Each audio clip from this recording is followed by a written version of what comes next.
Maïssa Audio. Tu vas rigoler, lui. Ouais, déjà, tu rigoles pas. Non, c'est pas grave. On est là pour s'amuser. C'est un bon moment de détente.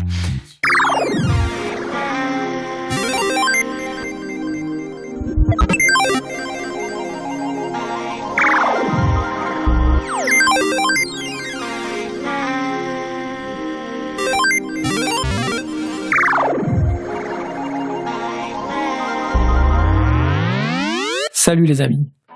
Pour ce deuxième numéro, j'ai le plaisir d'avoir un créateur de manga très talentueux, qui a vécu 1000 vies et de plus très passionné. Je vous présente l'auteur du manga Oz, Loiki Nihon. Oserez-vous l'écouter ? Salut les amis et bienvenue dans mon émission Soapy and Friends. Je me présente, je m'appelle Soapy et je vais recevoir dans mon émission des invités qui, je l'espère, deviendront à la fin mes amis. Pour ce nouveau numéro, je reçois un grand homme, un homme qui ose écrire des mangas, un homme qui a osé accepter mon invitation. Mesdames et messieurs, Loiki Nihon. Eh bien, salut Loiki, pardon, toi ça commence bien. Salut Sophie, comment vas-tu ? Sophie. Sophie. Sophie. Ça commence bien. Comment vas-tu ? Très bien, et toi ? Moi je vais très bien. Bon, il y a eu la période Covid, tout ça, mais t'as pas eu forcément d'actu pendant ce temps-là ? Alors, pas vraiment. J'ai été surtout actif sur les réseaux sociaux, mais physiquement parlant, non, on a été contraints et forcés de rester à la maison et de travailler et de faire le manga en aparté. Parce que je précise quand même que Loiki est le créateur, on peut dire ça, le créateur d'un manga qui s'appelle Oz, Overcome Survival Experience, une expérience de survie pour vaincre ses phobies, et je suis bien un co-auteur. Voilà, donc le pitch, tu viens de le faire. Donc il y a combien de tomes qui sont sortis à ce jour ? Un seul pour le mois d'octobre 2018 et le deuxième arrive très prochainement, espérant qu'il n'y ait pas un quatrième confinement ou un truc bizarre qui tombe, mais normalement ça devrait être bon. Ouais. Tu es sûr ? C'est ton dernier mot, Jean-Pierre, ouais.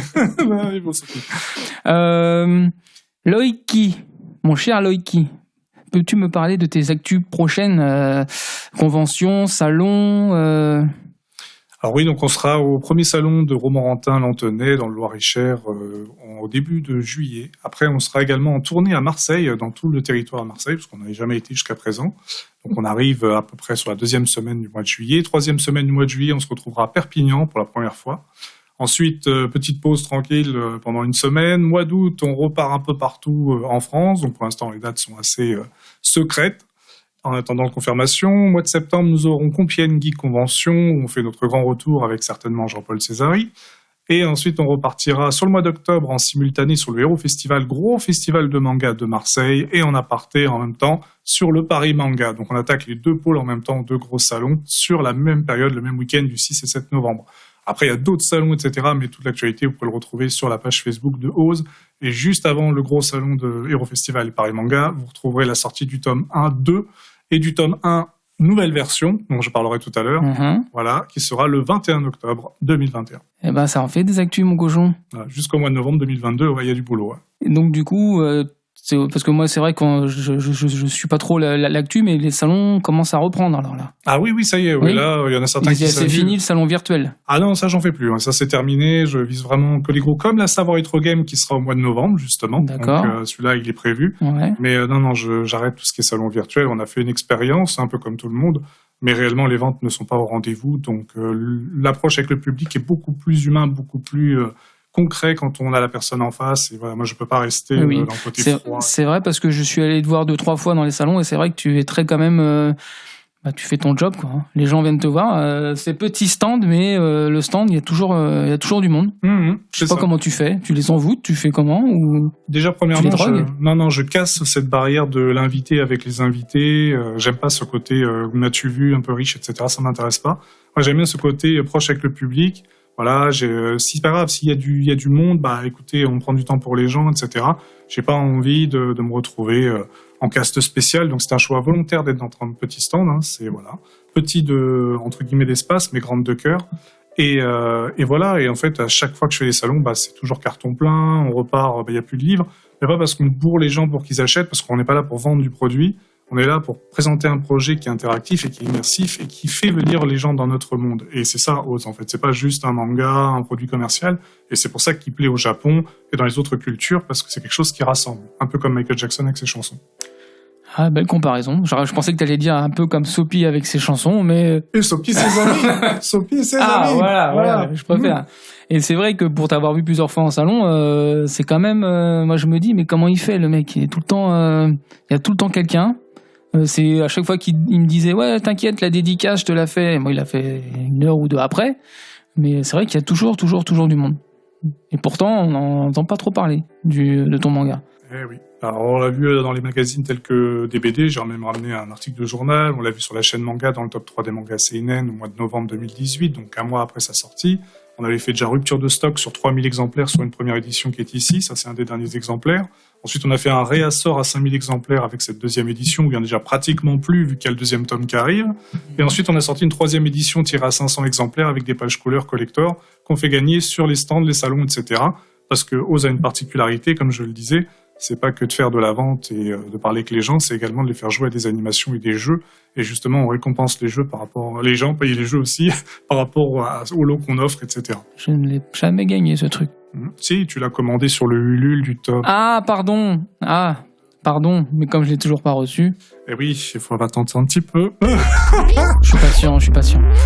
Donc, nous allons passer à une première rubrique qui s'appelle « Question pour un ami ».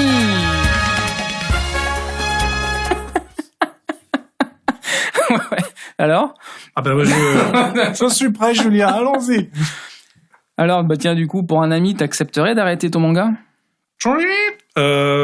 Pour lequel ? Parce qu'il y en a plusieurs qui veulent suivre le manga. On va dire pour ton manga Oz, là. Il y a un ami qui dit vas-y, pour moi, est-ce que tu peux arrêter le manga, s'il te plaît ? Je pense qu'un vrai ami ne me dirait pas ça, parce qu'au contraire, il est à fond dedans, et lui, ce qu'il veut, c'est avoir la fin et avoir encore plus d'amis. Voilà, c'est ça l'idée. Pas mal. Il me piège à chaque fois. Jean-Paul a répondu, on va dire, dans le même esprit. Et là, dans 5 minutes, c'est la fin du monde. T'as un seul ami à appeler. Un seul ami, on parle pas de famille. Qui t'appelle ? Qui appelles-tu ? Il est secret, donc j'ai pas le droit de le mentionner. Bon, on va dire un ami, le deuxième alors. Alors le deuxième, c'est cruel parce que j'ai pas de... Un ami, j'ai pas... Je peux pas faire de choix. Bon, on va faire... Allez, c'est exceptionnel, on va faire un tir groupé, tu me donnes un trio, allez. Qui t'appelle ? Il reste 5 minutes, donc 3, ça... Alors, et mon frère, ça compte pas. Hein. La famille, c'est au-dessus de tout, ça compte pas. D'accord. Un ami, j'appellerai 3 amis. Gaspard B, pour pas donner son nom, mais il se reconnaîtra. Olivier M, il se reconnaîtra. C'est pas moi.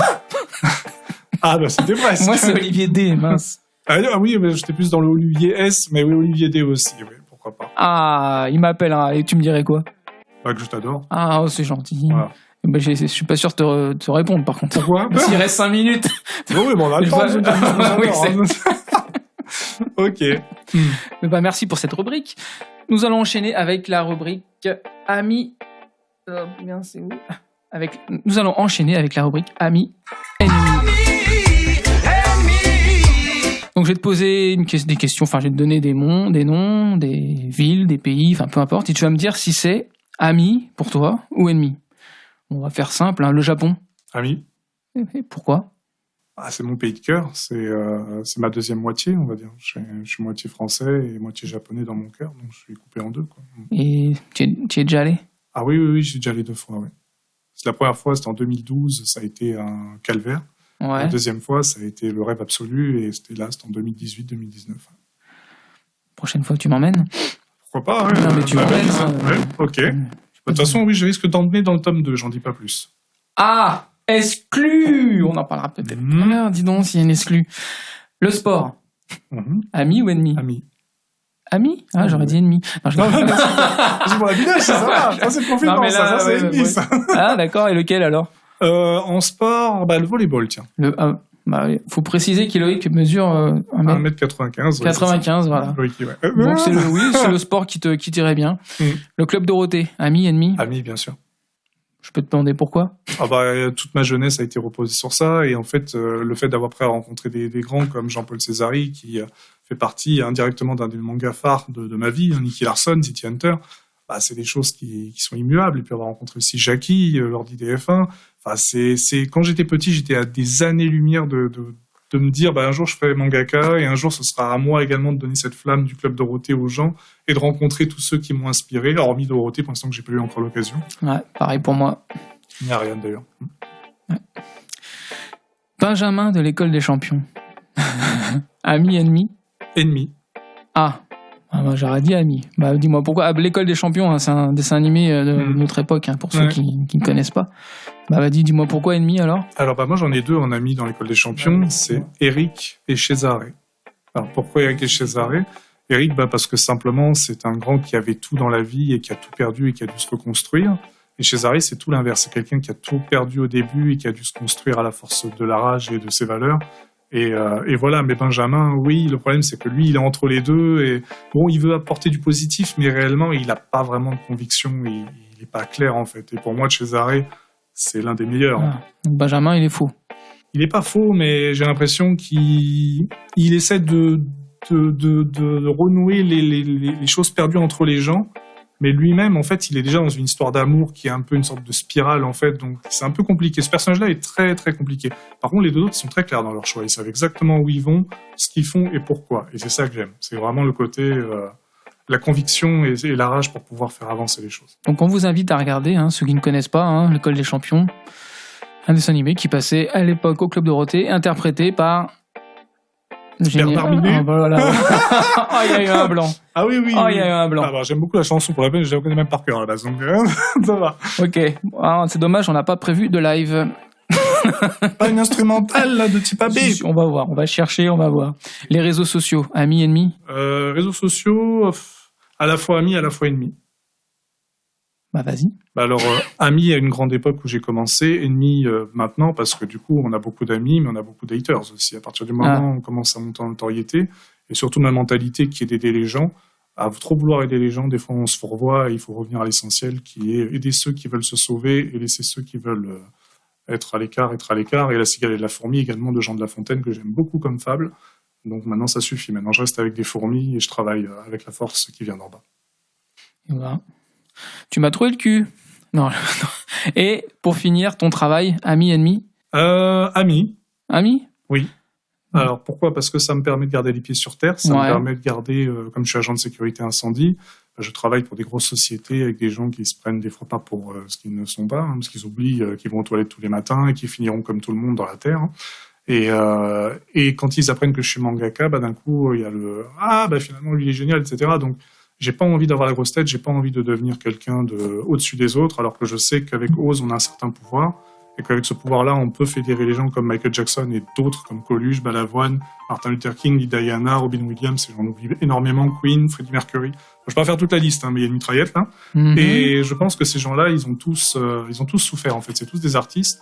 Et pour moi, être artiste, c'est souffrir. C'est pas l'argent ne fait pas le bonheur, la célébrité apporte plus de malheur. Et à partir du moment où on a des choses à faire, il faut sacrifier dans sa vie pour pouvoir donner aux gens. Et si un jour je meurs d'un cancer ou d'une maladie comme l'auteur de Berserk ou autre, il n'y aura pas besoin de chercher plus loin que j'ai mis tout ce que j'avais dedans. Et pour moi, Oz, c'est une partie de mon âme. Et c'est un héritage philosophique. Voilà comment je vois les choses. Comment continuer après ça? Du coup, je vais te poser une dernière question, parce que ça fait 2-3 fois que tu m'en parles. Michael Jackson, ami ou ennemi? Ami. Ah bon? T'as été chez lui? 200%. Non, justement, c'est un de mes regrets et je crois en quelque chose. Donc après, on n'est pas là pour parler d'ésotérisme, etc. Mais non, mais tu peux développer, tu sais. J'ai suffisamment de choses dans ma vie pour ne pas douter de ce qui existe. Et je sais que quand tu fais les choses dans le bon endroit, dans la bonne direction, t'as le karma et puis t'as des gens et t'as des choses qui t'entourent et qui sont là pour te dire, écoute mon grand, continue, t'es sur la bonne voie. Et comme dit Jean de La Fontaine, aide-toi, le ciel t'aidera. Apprendre comme on veut au niveau de la phrase. D'accord. Alors, t'as intérêt à envoyer, là, okay. Parce que moi, je veux tout savoir sur toi, de A à Z. Bon, vu que t'es mon ami, normalement, il n'y aura pas grand-chose à dire de plus. Oui, mais les gens ne te connaissent pas. Tous. Okay. Ils veulent te connaître. Alors, du coup, on va reprendre un peu sérieusement. Ça, on coupe, ça, c'est vrai. Alors, du coup, Sobi, je suis Loïc Hénillon, j'ai 35 ans, je suis français, originaire de l'Aveyron, depuis ma plus tendre enfance. Après, fraîchement débarqué à partir de 5-6 ans, sur Paris, Et de là, j'ai côtoyé le 19e arrondissement, le 4e, le 12e, le 3e, le 16e. J'ai vadrouillé un peu dans tous les secteurs pour finir à 18 ans. Et bien, voilà, je suis parti très tôt de chez mes parents parce que bon, on appelle ça le complexe d'Oedipe, crise d'adolescence retardée. Donc du coup, je suis parti direct dans la vie active. Donc j'ai juste un BEP de secrétariat comptabilité, j'ai pas de bac. Et au niveau études de manga, je sors pas non plus d'une école d'art, donc ce qui veut dire que pour les gens, si vous vous lancez dans le manga ou autre, si vous avez des rêves, défendez-les parce qu'on peut y arriver, même si on n'a pas de diplôme. Autrement, du coup, j'ai fait plusieurs métiers, agent de sécurité incendie, policier, vétérinaire assistant, contrôleur, caissier, travaillé dans une usine de peau de chamois et de lavage d'éponges, et j'en passe. Ça va, t'as un bon CV. Hein. Ouais, je suis un peu touche à tout avant de me trouver vraiment. L'avant-dernier métier que j'ai fait, c'était policier. Et du coup, là, je manquais de temps pour pouvoir m'axer sur ce que je voulais faire vraiment, c'est-à-dire le manga. Donc, j'ai quitté la police en 2007. Manga House est arrivé en 2003. Donc, je laisse imaginer le calcul jusqu'à 2016 pour lancer le projet. Donc, il y a à peu près 15 années, 13 ans d'écriture, 15 pour pouvoir le sortir, parce que 16 après 2018, du coup, ça fait 2 ans. Donc, octobre 2018 pour le sortir. Et il s'est passé énormément de choses, assez intéressantes, qui ont donné lieu, du coup, à une reconversion dans le métier de la sécurité incendie, qui me permet aujourd'hui de pouvoir faire mes salons en plus de mon travail et pouvoir travailler la nuit, parce que je suis quelqu'un qui travaille la nuit. Tu dors pas? Pratiquement peu, et de toute façon, ça se voit, je pense, voilà. Il y a un zombie qui est arrivé secret, là. voilà. Donc, non, et puis ça commence à se ressentir maintenant à cet âge-là aussi beaucoup plus fréquemment qu'avant, donc... j'ai fait un choix, donc maintenant je vais jusqu'au bout et je réduis un peu plus maintenant les temps d'éveil, mais par contre je suis toujours réactif et toujours en production la nuit parce que c'est là où je vis vraiment. Dis donc, un cochon. Et donc tu peux me parler un petit peu de ton coéquipier avec qui tu bosses? Exactement comme le dessin animé Équipière de choc, voilà. Donc, et qui s'appelle Chaos, voilà. Donc Chaos qui vient de Shaozu dans Dragon Ball. J'avais compris. Moi, perso, j'avais compris. Donc, c'est un grand fan de Dragon Ball, d'Akira, Jotomo, voilà. Pas Akira Toriyama, même si, voilà, il y a quand même Dragon Ball.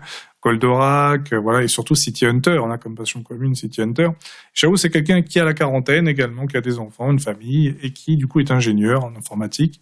Et qui, en plus de ça, fait du manga la nuit aussi, parce qu'il est comme moi, lui aussi, il est productif la nuit. Alors, il a des diplômes dans son métier alimentaire comme moi, on a passé des formations, tout ça. Néanmoins, pour le manga, c'est la même chose, il est autodidacte, ce qui veut dire que malgré le talent qu'il a sur le dessin, ça veut dire la même chose, ça veut dire qu'il a travaillé, il sort de l'école de la rue. Après, il a enseigné quand même à Eurasium, parce que du coup, les écoles ont eu besoin de lui pour enseigner la future génération, donc de grands mangaka que vous connaissez actuellement, tels que Kalon et d'autres, voilà. Donc...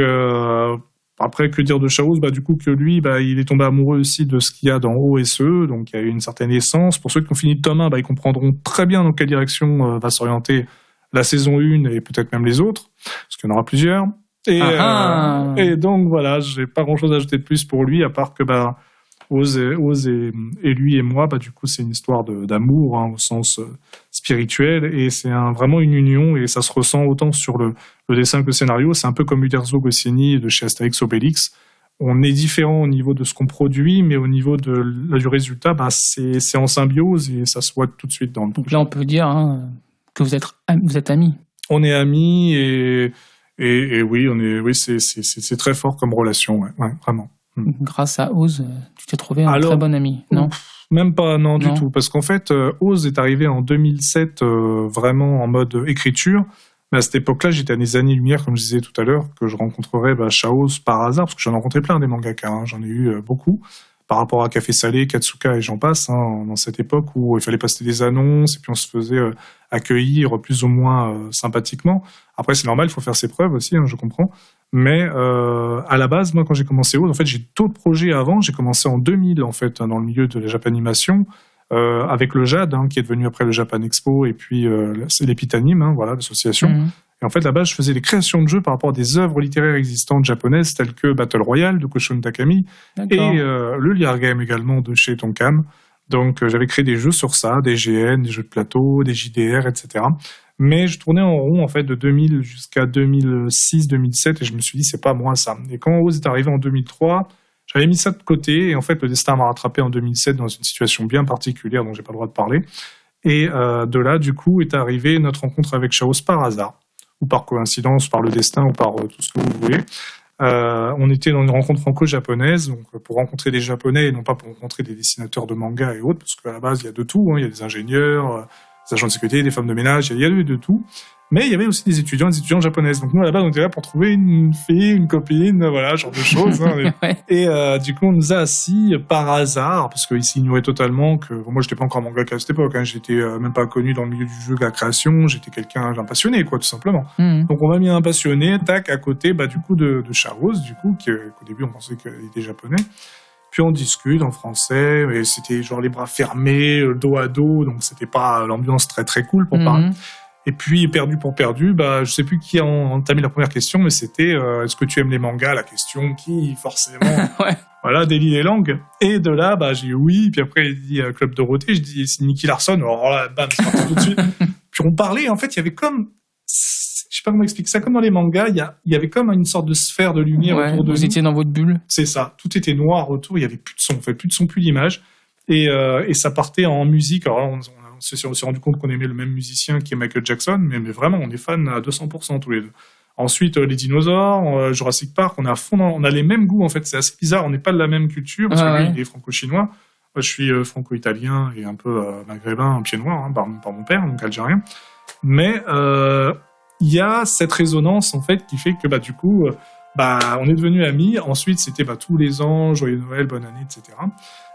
Et puis en 2012-2013, il m'a demandé de l'aide pour un déménagement. J'étais présent, donc j'étais là pour l'aider, mais sans intérêt ni rien, parce que Oz n'était pas encore prêt à ce moment-là, toujours pour remettre les pendules à l'heure. Voilà, comme ça, il n'y a pas de Oz en intérêt compagnie. Et puis je suis parti à la fin, il m'a demandé de rester pour la crémaillère, mais j'avais pas le temps, parce que j'avais quelqu'un, et puis du coup, à ce moment-là, je pouvais pas rester, donc je suis parti. Crémaillère n'a jamais eu lieu pour moi, mais c'est pas grave, on s'en fout.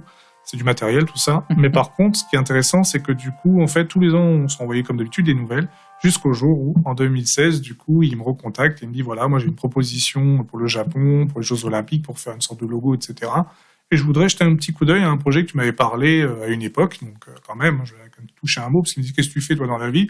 Donc, je lui explique, voilà, et puis je lui dis, comme c'était 2008-2007, j'étais déjà dans l'écriture de Oz. Il m'a dit, écoute, je voudrais juste jeter un coup d'œil, mais juste, voilà, pour voir et te dire si ça peut être bien ou pas, mais il voulait peut-être pas s'engager dessus.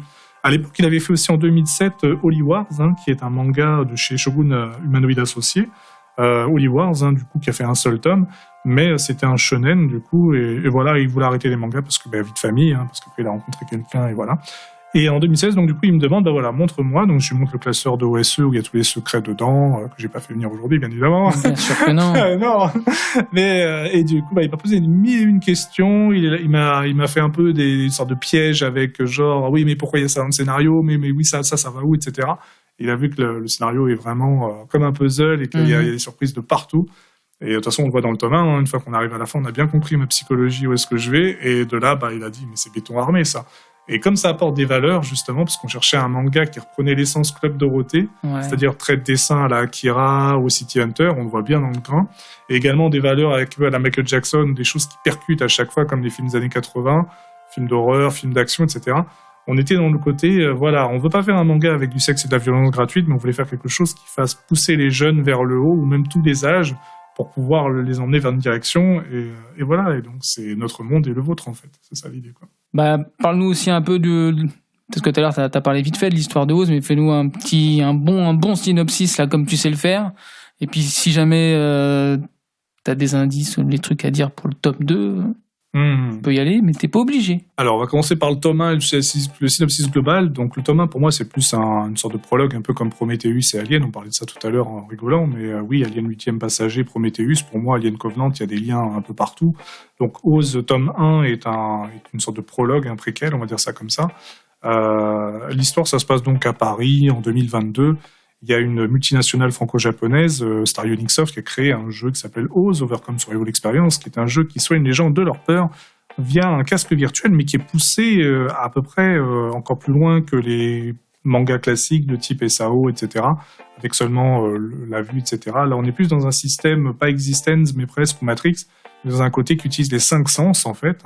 Et donc, quand vous êtes dans le jeu, vous êtes projeté dans une salle, ou peu importe le monde, avec des épreuves. Alors il y en a certains qui vont faire des serpents. Donc par exemple dans le tome 1 au début, c'est pas un secret donc je vais en parler. On a une poutre avec des serpents qui sont bien réels, qu'il faut il faut traverser cette poutre. Et on a des IAV, donc des Shinas pour les filles et des Shinos pour les garçons, au nombre de 16, qui sont là pour du coup vous aider à vaincre toutes vos peurs. Donc à aider également les personnages qui veulent jouer à ce jeu. Et comme ce jeu en fait sort à une date bien précise, soit le 21 mai 2022, on a cette multinationale qui, lors d'un gros salon type Paris Games Week, Japan Expo, à peu près, pour faire un comparatif, donc à Paris, à la porte de Versailles, où on propose, donc les gens qui ont créé ce jeu, les Japonais, plus à des gens du public, à faire une sorte de session d'avant-première, et en même temps on lance les ventes dans le monde entier, sur les 350 pays du monde, et tout le monde se l'arrache dans le monde entier, c'est super, ça cartonne, les gens, il n'y a aucun bug, c'est super génial, sauf que pour ceux qui sont sur le salon de Asian Virtual Expo, donc à Paris, ils restent bloqués avec les créateurs du jeu, et ils sont 15, et ça va être chaud patate. Voilà, ça c'est pour le tome 1. Et donc pour le tome 2, donc on... Ne spoil pas bien sûr, mais qu'est-ce qu'on peut s'attendre ou pas, ou qu'est-ce que tu peux dire en fait sur le tome 2 ? Alors le tome 2, il est à ne pas lire en diagonale, à ne surtout pas sous-estimer également comme le tome 1. Il faut le lire une première fois sans trop faire de puzzle, sinon on va se sabrer la lecture. À la fin, je pense que ça va faire la même chose que sur le tome 1. On va devoir reprendre tout depuis le début, voire même depuis le tome 1, pour commencer à prendre quelques pièces de puzzle, pour commencer à faire des théories du complot et se dire qu'est-ce qui se passe vraiment dans ce truc. D'accord, donc tu n'en diras pas plus. Voilà, mais je pense que c'est bien teasé, là. Ouais, c'est très très bien teasé. On l'appelle le roi du teasing. Et par exemple, là je le veux, le livre, qu'est-ce que je fais ? Eh bien, si vous le voulez, le livre, il sera disponible dans les grandes surfaces, type Fnac, Amazon, Cultura, un peu web ou même réel. Vous pouvez le trouver également sur notre site internet, ozliveproject.com, où on vous offre les frais de livraison et on vous fait même des dédicaces à la demande. Donc à voir sur le site internet. Donc on n'est vraiment pas dans ce côté business, que ce soit au Canada, en Belgique ou autre. On est vraiment dans le côté, au Québec, on est vraiment dans le côté, voilà, on s'en fiche, on vous offre les frais de port. Vous nous donnez votre confiance, nous on est là pour vous donner quelque chose. Également le format du livre, il est à 256 pages pour le tome 1, et le tome 2 ça sera pareil, le tome 3 il sera un peu plus volumineux. Par contre, ce que je peux dire sur les pages, 250 pages de scénario sur 256 pour seulement 8 €, en sachant qu'un manga classique fait 195 pages pour le même prix. Donc on n'est vraiment pas sur du flashback inutile ou du contenu gratos. En plus, il y a beaucoup de cases dans les pages, donc vous allez être vraiment servi. Je prends comme comparatif le fast-food et le resto traditionnel. Vous allez une fois par an dans un resto traditionnel, ça vous coûte bien cher, mais vous êtes rempli. Là, c'est à peu près comme Oz, il a fallu 2 ans pour le tome 2, le tome 1, il a fallu quand même 2 ans aussi, donc on est toujours sur 2 ans. Et un fast-food, si on vous sort un tome tous les 6 mois, il va falloir vous donner de la qualité, de la quantité, mais la qualité va être moindre. Donc en fait, réellement, vous allez encore avoir faim, mais réellement, ça va rien vous apporter au niveau de la contenance du scénario. Donc on n'est pas là pour faire la rapidité, et la tortue. Ouais. On est plus dans la stabilité. Et quel avenir, tu vois, pour Rose ? Là, par rapport à ce que j'ai constaté en 2 ans, donc on était sur une page Facebook à 0. Là, je suis en train de reprendre la page Instagram en main. Plus, on va prendre aussi le Twitter, un de ces 4. Mais là, déjà, sur Facebook, on est passé à 8500 et quelques abonnés. On est en rupture de stock sur le tome 1, comme j'expliquais tout à l'heure, et un réassort. On est invité sur plein de salons. Là, on a reçu une proposition sur la Suisse maintenant, donc on commence à sortir du territoire français. Prochaine étape, bien évidemment, après les États-Unis et le Québec et le Canada, parce que ça a été fait en août 2020. Maintenant, c'est le Japon, c'est la Russie, les pays limitrophes au niveau de l'Europe. Je vise le Portugal, l'Espagne. Donc, je commence vraiment à me dire que, comme Michael Jackson, il faut commencer à envoyer cette œuvre un peu partout, comme un vaisseau, pour pouvoir se poser et pour pouvoir donner du rêve aux gens. Et puis, si on en arrive à l'étape numéro 3, parce qu'il y a 9 étapes dans mon projet, pour l'instant, on en a fait juste 2,5. Donc, il y a encore plein de surprises qui arrivent. En tout cas, je vous invite à aller le rencontrer, ce jeune homme. Il est très très, on peut le voir de loin vu qu'il est très très grand. Et puis surtout, il est très, je vais pas dire serviable parce que ça n'a aucun rapport. C'est pas le mot que je cherchais, mais voilà, il est ouvert à tout. Il aime bien discuter. Il fera vos dédicaces au bout d'1 heure ou 2. Ça, c'est son seul problème. Mais non. Sinon, je vous invite vraiment à aller le rencontrer lors des salons. Surtout que maintenant, ça va reprendre tout doucement, mais sûrement. N'hésitez pas à le voir. Vous serez accueilli comme un chef. Que ce soit lui ou que ce soit son collègue d'ailleurs. Ciao, les deux sont pareils. On va passer à une autre rubrique. C'est la rubrique. Si tu avais un conseil d'amis à me donner, quelle serait-elle ? De rester naturel et de faire ce que tu fais avec le cœur et avec passion, et comme dans l'école des champions, et tu auras ce que tu veux, à force et à raison. Bah écoute, après ça... Oh. Ouais, bien sûr, bien sûr. Après ça, je pense qu'on peut essayer de faire le test des amis. Tu connais les amours? Eh ben, je t'invite à découvrir les amis. Donc, je vais te donner une petite fiche. Et voilà, donc c'est des questions te concernant. Donc, tu vas me poser les questions et je vais essayer de deviner. Et moi aussi, je vais essayer de deviner. Hein. Je te laisse commencer. Pose-moi une question et je vais voir si je trouve. Alors, c'est un peu pas du jeu, là. Comment ça, c'est un peu... Je sais plus que moi. Alors, oui, c'est parti, on va jouer. Alors, donc, quel est mon groupe ou chanteur préféré? Ah, ça peut être un piège. Parce que tu m'en as cité une tonne tout à l'heure, mais vu qu'il y en a un que tu m'as parlé un peu plus que les autres, j'ai envie de te dire Michael Jackson. Mais tu vas me dire non, c'est Queen. J'aurais pu en citer un troisième, mais parce qu'ils sont à égalité, mais oui.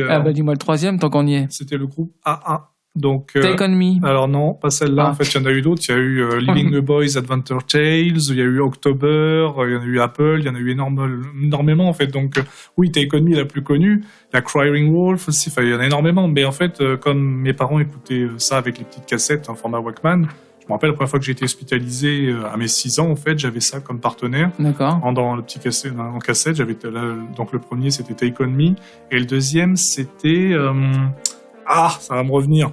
Oh mon Dieu. Scream, je crois que c'est Scream Wolf, quelque chose comme ça. Ça me reviendra. En tout cas, il y avait celui-ci, et puis il y avait la chanson, la cassette de Thriller de Michael Jackson. Donc en fait, j'alternais entre les deux. Voilà. Très bien, très bien. Je vais te poser une question à mon tour. Mon plus grand talent. Ton humanité. Mais c'est qu'il est fort. C'est ça. Ouais. J'aurais dit je sais faire la roue avec une main, mais Du coup, moi... l'humanité je prends, mon humanité je prends, parce que je suis pas sûr de pouvoir refaire la roue d'une main là d'ailleurs. Ah oui, avec ton humanité, elle sera toujours là et immuable, en effet. Changera pas. Allez, à toi. Mon film culte. Ah, pas mal. Le problème, c'est pas un problème, c'est que tu m'as parlé de 2 films tout à l'heure. Bon, Jurassic Park, je pense pas.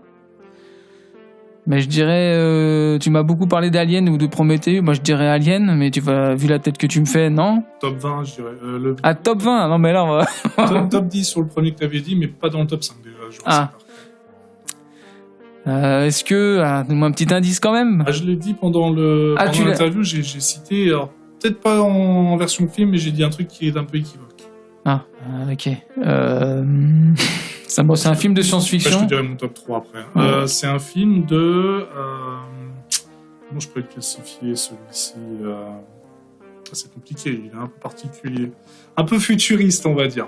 C'est un vieux film Oui, il a presque... il a 20 ans maintenant, il a 21 ans. 21 ans, ouais, donc ça veut dire qu'on est en 2000, quoi. Matrix, non. Attention, encore une c'est mort, tu te coupes la tête. Je sais pas, c'est un film américain? Non. Déjà, ça aurait dû... c'est un film français? Non plus. Un japonais? Oui. Film japonais? Attention, plus que 10 secondes. Godzilla? Non plus. King Kong? Non plus. Battle Royale. Mais j'avais même dit que j'avais travaillé dessus. C'est vrai. Mais c'est un... C'est un indice, là. À toi. Vas-y, puisqu'on y est... Non. L'acteur que j'idolâtre. Oh, Bernard Minet. Ah non, c'est pas un acteur, même s'il chante Oui, bon, il est acteur, chanteur, mais non, c'est un... il a joué dans Bioman, enfin, celui qui fait le personnage. Après, idolâtre... Petit idolâtre, je dirais Jean-Paul Césari. Non, c'est un acteur américain, mais j'idolâtre, c'est surtout c'est pareil, ça fait partie comme mon film culte, voilà, c'est l'acteur qui... Alors, c'est un acteur américain. Il faut que tu m'aides là, un indice. En plus, pour te donner un indice, je l'ai vu le jour où je suis venu au Metztori. Je sais. Voilà. Le film, c'est Les Goonies. Voilà. Et l'acteur, c'est Sean Astin. Voilà, c'est ça. Voilà. Alors, l'idolâtrer, mais c'est surtout, voilà, c'est l'acteur qui représente pour moi mon enfance. Donc, idolâtrer, oui et non. Mais bon, de l'avoir rencontré, oui, j'étais comme un gosse. Ah ouais. Allez, pose-moi une dernière question. D'accord, je croyais que alors, du coup... Non, tu poses l'ordre que tu veux, mais bon, on va pas faire toute la liste quand même. Hein. Ok, alors attends, j'ai le choui. Qu'est-ce que je... Bon, allez, l'animal qui... Non, ça, c'est pas une bonne question. En fait, il y en a pas vraiment. Pas vraiment de bonnes questions. Non, c'est pas ça. C'est moi qui les ai écrites. Non. Qu'est-ce que je peux... Bah, tu as celle-là. Ma couleur préférée.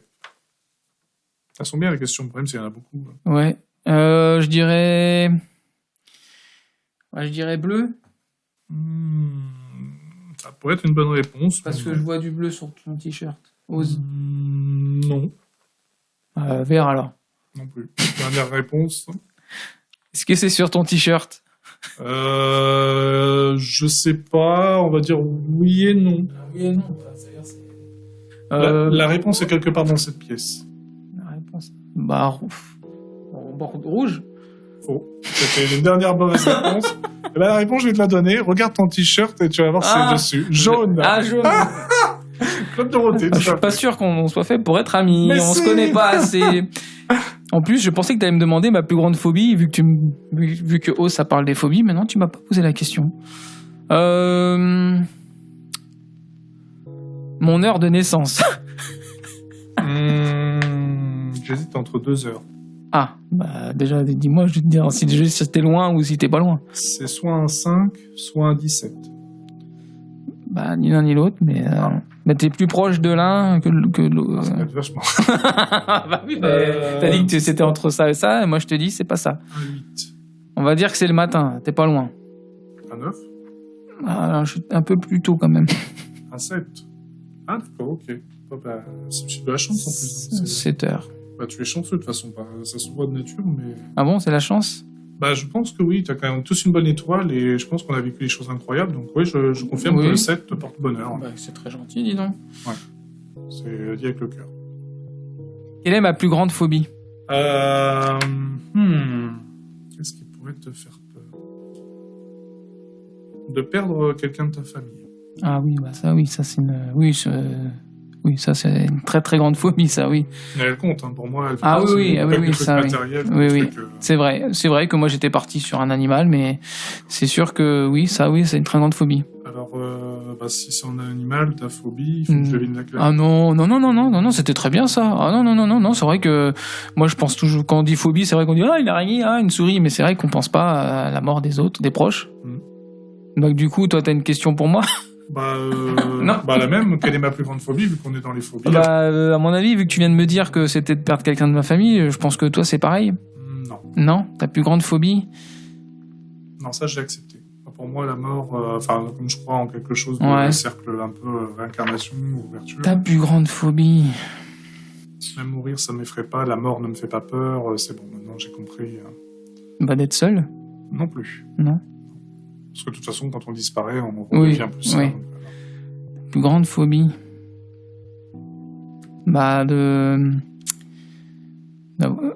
C'est Bernard Minet. Non, je rigole. Bernard, si tu nous écoutes, je rigole. Alors la réponse, c'est dans le tome 1. Ah. Ouais. Enfin, en partie dans le tome 1, mais c'est pas la forme qui compte, c'est le fond. Le fond. Ouais, mais c'est là, ça qui est extraordinaire. Là, tu me poses une colle, mon ami. Ta plus grande phobie? J'ai le droit de pas répondre aussi cette question. Je suis obligé de répondre. Comment? Sinon, j'en trouve une autre. Non, mais si je trouve pas, tu vas peut-être me la dire parce que je vais y passer toute la journée, je crois. Ok. C'est l'inconnu. L'inconnu. Ouais. C'est-à-dire le fait de ne pas savoir où est-ce qu'on va et être dépassé par les choses, en fait. C'est pour ça que t'es quelqu'un de très très organisé. Ouais. Je déteste tout ce qui est d'organisation, le côté on perd le repère, on perd pied, l'espace, être perdu dans une sorte de spirale où on ne sait plus où est-ce qu'on est, etc. C'est quelque chose qui m'effraie, mais bon, après, c'est une phobie en soi, mais bon, de toute façon, comme dit, la peur n'évite pas le danger, donc de base, voilà. Donc, mais oui, sur le moment, oui, ça serait une phobie pour le coup. Eh ben... Bon voilà, c'est fini pour les questions des amis. C'était super. Bon, en tout cas, je te remercie d'avoir accepté mon invitation, Loïki, et puis je vais quand même te poser la question fatidique. Prends ton temps pour répondre, réfléchis-y bien. Prends ton temps. Loïki, acceptes-tu d'être mon ami? Alors, tu n'as aucun joker. Pas de 50-50, pas d'appel à un ami. J'hésite. Entre quelle réponse et quelle réponse? J'hésite entre la réponse A, oui. La réponse B, oui. La réponse C, oui. La réponse D, oui. Et donc, Je fais appel au public. Ils disent tous oui à 100%. Qu'est-ce que je dois choisir? J'enlève toutes les 3 réponses. Oui aussi. Ok. Je fais un appel à un ami. Oui, justement oui. Ok, on comprend oui. et donc c'est Oui. Oui, il a accepté d'être mon ami. Ouais. Bon, en tout cas, merci d'être venu dans mon émission Soapy and Friends. Et Loïki, on se dit à bientôt. Dernier mot? Eh bien, oserez-vous, les amis, rejoindre les amis de Soapy et oserez-vous découvrir Oz aussi? Serez-vous au rendez-vous? Salut!